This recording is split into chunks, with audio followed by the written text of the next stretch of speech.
Shalom, damai di hati, saudara-saudaraku yang dikasihi dan diberkati oleh Tuhan Yesus Kristus. Senang sekali kita berjumpa di penghujung minggu ini, Sabtu 30 Juli 2022, lewat program Renungan Harian Keluarga. Saya percaya hari ini kita diberkati oleh Tuhan, sekalipun mungkin di antara kita ada yang sedang bergumul dengan berbagai hal yang terjadi dalam kehidupan ini. Karena itu mari kita sejenak beribadah kepada Tuhan. Mari kita berdoa. Ya Tuhan Allah, Bapa kami di sorga, segala kemuliaan hanya bagi-Mu. Tuhan, Bapa pencipta langit bumi dan kami manusia. Kami sangat bersyukur dan berterima kasih kepada-Mu Tuhan. Kau memberi kami hari ini kehidupan. Kau memperlengkapi kami dengan berbagai berkat. Engkau selalu menjaga dan melindungi kami.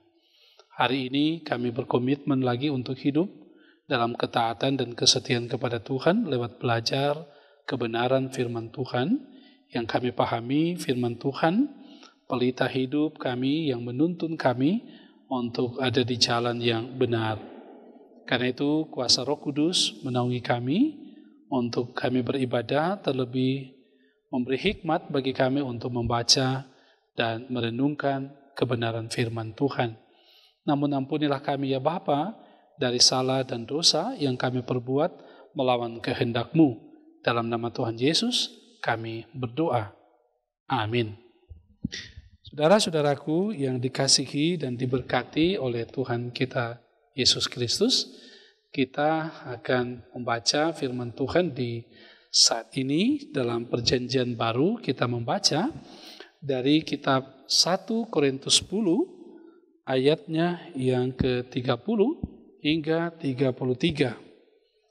Firman Tuhan dituliskan seperti ini. Kalau aku mengucap syukur atas apa yang aku turut memakannya, mengapa orang berkata jahat tentang aku karena makanan yang atasnya aku mengucap syukur? Aku menjawab, jika engkau makan, atau jika engkau minum, atau jika engkau melakukan sesuatu yang lain, lakukanlah semuanya itu untuk kemuliaan Allah. Janganlah kamu menimbulkan syak dalam hati orang, baik orang Yahudi atau orang Yunani maupun jemaat Allah. Sama seperti aku juga berusaha menyenangkan hati semua orang dalam segala hal, bukan untuk kepentingan diriku, tetapi untuk kepentingan orang banyak, supaya mereka beroleh selamat. Saudaraku yang dikasihi Tuhan, demikianlah kebenaran firman Tuhan yang kita baca di kesempatan saat ini. Mari kita merenungkan bagian ini dengan judul Hiduplah menyenangkan Tuhan. Saudaraku yang dikasihi dan diberkati oleh Tuhan Yesus Kristus, dosa kita telah ditebus dan dibayar lunas oleh darah Tuhan kita Yesus Kristus. Hanya oleh karena kasih karunia dari Allah Bapa, di sorga kita menerima kehidupan dan keselamatan. Kalau tidak demikian, pasti kita binasa. Karena itu hidup orang Kristen, orang yang percaya, bukan soal makan, minum maupun pikiran, perkataan dan perbuatan. Tapi haruslah semuanya itu merupakan ucapan syukur atas kasih karunia Tuhan itu. Jadi kehidupan kita harus mencerminkan syukur kita kepada Tuhan karena kita telah menerima kasih karunia Tuhan itu. Saudara kekasih dalam Tuhan, Rasul Paulus pernah dikritik oleh orang-orang Kristen Yahudi di jemaat Korintus karena ia turut makan makanan yang diharamkan hukum Taurat dalam pesta bersama orang-orang Yahudi atau orang Yunani. Nah, Rasul Paulus menegaskan ketika dikritik, jika engkau makan atau jika engkau minum atau jika engkau melakukan sesuatu yang lain, lakukanlah semuanya itu untuk kemuliaan Allah. Bagi Paulus, bukan makan dan minum yang menyelamatkan, tetapi kasih karunia Allah Bapa di dalam Yesus Kristus yang menyelamatkan. Jadi, segala sesuatu harus dilakukan dengan ucapan syukur, terutama untuk kemuliaan Tuhan, baik makan dan minum tadi. Nah, saudaraku yang dikasihi diberkati Tuhan, masih dalam kaitan dengan Rasul Paulus, bahwa Rasul Paulus waktu itu menghadiri undangan dan turut dalam jamuan makan bukan sekedar untuk menikmati makan dan minum itu, tetapi tujuannya adalah ia berusaha untuk menghormati dan menghargai undangan agar menyenangkan hati mereka yang mengundangnya. Nah, di situ ia hadir sebagai usaha agar mereka memahami dan senang terhadap Injil melalui perkataannya, pikirannya, dan penghormatannya. Saudaraku kekasih di dalam Tuhan kita Yesus Kristus. Ya, memang dalam realita ada orang berpantang makan karena alasan-alasan tertentu, misalnya karena alasan kesehatan, tidak suka makan tertentu karena terlalu pedas atau terlalu pedis, ya, pahit, asam atau manis, atau karena tidak biasa dengan sesuatu yang lain dan tidak sesuai dengan kebiasaan serta tradisi dan lain sebagainya. Tetapi kenyataan juga ada orang yang tidak berpantangan. Nah, saudaraku kekasih di dalam Tuhan, firman Tuhan kita hari ini hendak mengingatkan kita.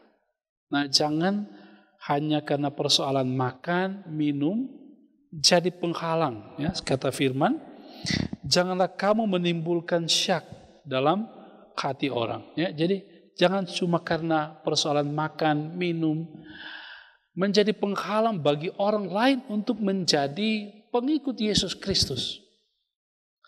Jangan sikap kasar dan tidak ramah menjadi batu sandungan bagi saudara seiman maupun sesama masyarakat. Saudara kekasih dalam Tuhan, mungkin saudara tahu kisah tentang Mahatma Gandhi. Nah, Mahatma Gandhi ini adalah seorang pemimpin di India. Dalam suatu wawancara, si pewawancara menanyakan sesuatu hal yang luar biasa. Dia katakan, kenapa engkau Mahatma Gandhi dalam berbagai pidatomu engkau mengutip banyak ayat-ayat kitab suci orang Kristen. Terlebih kalau kita mengikuti pidato-pidato Mahatma Gandhi, kita akan menemukan bahwa Mahatma Gandhi banyak mengutip kitab Matius secara khusus, Matius pasal 5. Nah, apa jawaban dari Mahatma Gandhi ketika ditanya seperti itu? Dikatakan bahwa ia percaya dan meyakini bahwa Yesus adalah pemimpin umat. Yesus adalah orang yang benar. Dan si penanya itu kembali bertanya, kenapa engkau tidak jadi Kristen? Apalagi jawaban dari Mahatma Gandhi. Dia katakan, andai saja orang Kristen betul-betul mengikuti ajaran dalam Alkitab yang diajarkan oleh Yesus, mungkin India waktu itu sudah Kristen. Apa artinya cerita ini, saudara? Mengungkapkan kepada kita bahwa ternyata perilaku kehidupan orang Kristen waktu itu, khususnya di India, ya, mungkin juga di tempat lain ada, tetapi dalam konteks Mahatma Gandhi, bahwa waktu itu tidak mencerminkan hidup mereka sebagai orang-orang yang benar percaya kepada Tuhan. Nah, karena itu saudaraku yang dikasihi Tuhan, hidup orang Kristen harus mencerminkan ungkapan syukur kepada Allah, kepada Tuhan Yesus Kristus yang telah menyelamatkan. Dengan hidup ramah, luas, rendah hati, berbelas kasihan dan berempati. Jangan egois. Nah, upayakanlah menyenangkan semua orang dengan perilaku hidup kita yang berkenan kepada Tuhan, agar hati Tuhan disenangkan ketika mereka menerima Yesus Kristus dan memperoleh keselamatan. Hendaklah hidup kita saat ini dan selama-lamanya terarah demi kemuliaan nama Tuhan Allah. Karena itu hiduplah untuk memuliakan Allah. Hari ini, hari-hari selanjutnya, dalam perjalanan kehidupan yang Tuhan anugerahkan kepada kita. Tuhan memberkati. Amin. Mari kita berdoa. Ya Tuhan Allah Bapa kami di dalam surga, puji dan syukur kami persembahkan kepadamu. Terima kasih Bapa, oleh karena anugerah kasih-Mu, kami diberi kesempatan lagi saat ini untuk boleh merenungkan kebenaran firman-Mu lewat renungan harian keluarga. Kami bersyukur kepadamu ya Tuhan. Kami diberi pencerahan dan kiranya iman kami semakin teguh dan kuat untuk terus percaya kepada Kristus, untuk hidup dalam ketaatan dan kesetiaan. Pola pikir, tutur kata kami dan pola tindak kami mencerminkan kehendak Tuhan, mencerminkan bahwa kami adalah benar-benar orang yang percaya kepada Kristus, sehingga tidak saja pribadi kami, namun orang di sekitar kami memuliakan Tuhan dengan kehidupan yang kami tunjukkan bahwa kami betul-betul orang yang percaya kepadamu. Karena itu tolong kami ya Tuhan, dengan kuasa Roh Kudus-Mu untuk dapat mampu menerjemahkan firman Tuhan ini dalam kehidupan kami sehari-hari. Berdoa kiranya Engkau senantiasa akan memberkati umat-Mu, Jemaat Maranatha Paslatan, dimanapun berada. Kau memberkati anak-anak, remaja, pemuda, orang tua, lansia.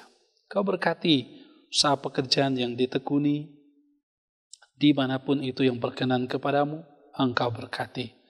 Perangkat pelayanan, semuanya diberkati oleh Tuhan. Pendeta, vikaris, pelayan khusus, diaken, penatua, diberkati oleh Tuhan. Pegawai, kostor, semuanya ada dalam tuntunan dan penyertaan Tuhan. Berkati tim multimedia yang ada dalam tugas dan tanggung jawab pelayanan yang dipercayakan kepada mereka.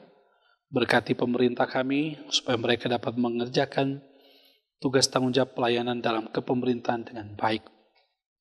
Hari ini kehidupan kami serahkan kepadamu. Dalam nama Yesus kami berdoa.